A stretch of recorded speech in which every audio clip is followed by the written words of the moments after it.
Naglabas na ang Court of Appeals ng freeze order laban sa mga bank account, ari-arian at sasakyang panghimpapawid na may kaugnayan sa mga anomalyang flood control project na iniimbestigahan ngayon ng gobyerno.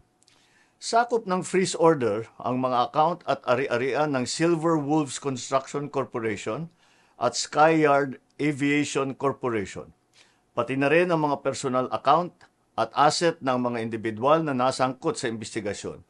Kabilang ay si Congressman Eric Yap at Ed Vic Yap.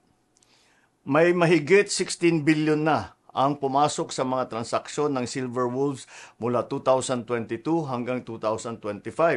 Nakaramihan ay may kaugnayan sa mga flood control project ng DPWH.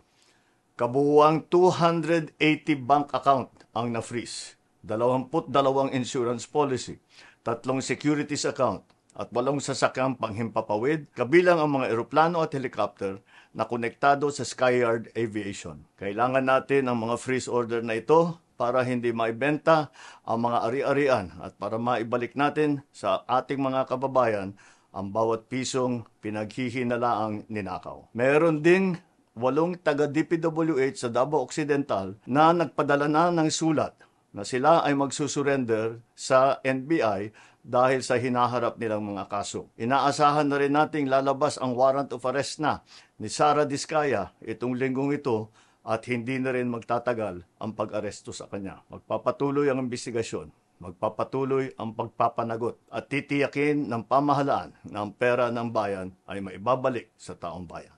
Maraming salamat po.